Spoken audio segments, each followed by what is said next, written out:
Yo, what is up guys, Infinitrees here, and today I'm going to be doing a Smash Ultimate roster prediction video. I've been thinking about doing one of these for a while now, and I've finally gotten around to doing it. I've been putting a lot of thought in to who I think will be making an appearance in Smash Bros. Ultimate. So pretty much how this video is going to work is I'm going to start with the original fighters first. And I'll be listing them in order of I think what their chances are of appearing in the game, and then I'm going to be doing the Echo fighters in the same way after the original new fighters. So without further ado, let's just get right into it. Number one for the original fighters, I think the highest chance as a brand new fighter is Geno, and of course it's probably pretty easy to predict Geno since we know that we can get third-party characters a lot more easier now after seeing Cloud and Bayonetta. Things like that really make things like Geno be a pretty obvious choice. Of course, he's highly requested throughout the Smash ballot and just honestly across the internet on all these popularity polls.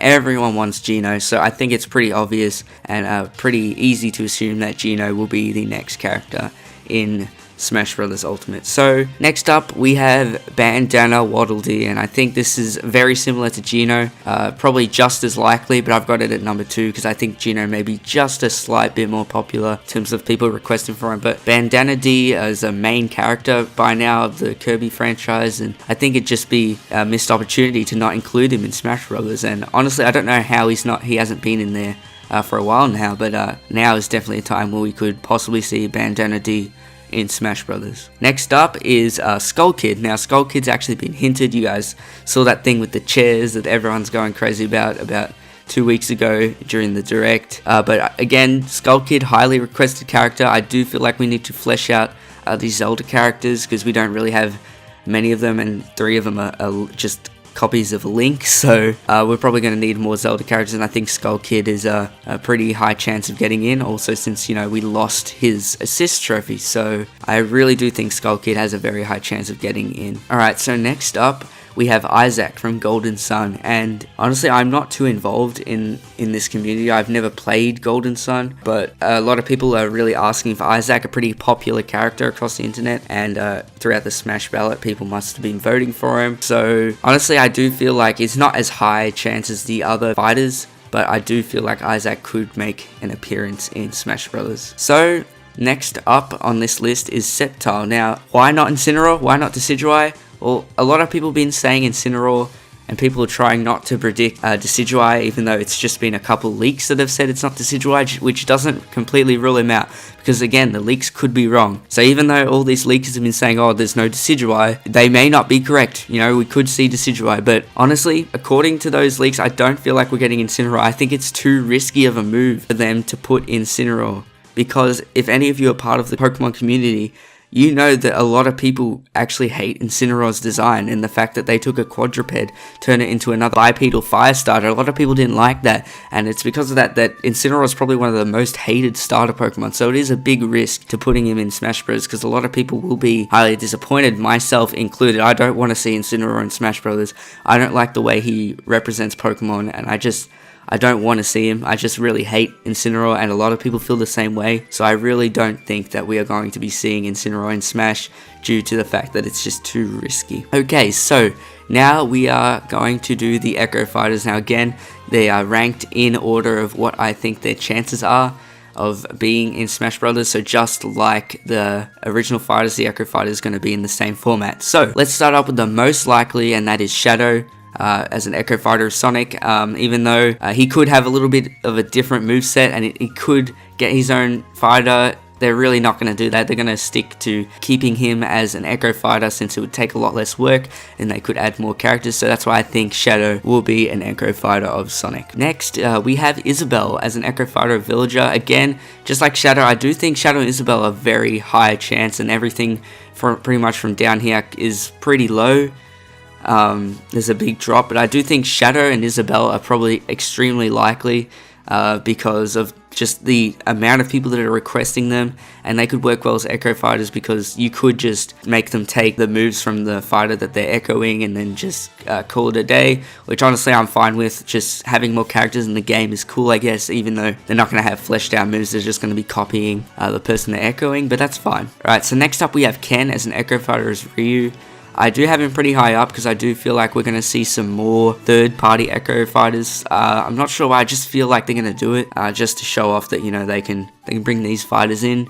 So Ken, almost identical to Ryu, they could pretty much put him in, not that much work, and it would work pretty well. Next up we have Dixie Kong as an Echo fighter of Diddy Kong. After seeing Crom, we know that we don't have to have exact replicas as Echo fighters. They can have a little bit of a different moveset, maybe like 1 or 2 moves different. So that's why I think that Dixie Kong will be making an appearance, since all they have to do is change up maybe like 1 or 2 moves, incorporate maybe her hair for some attacks, and Dixie Kong will be able to be a playable character as an Echo fighter. Next up I have Black Shadow as an Echo fighter of Captain Falcon. Again, it's a pretty obvious one.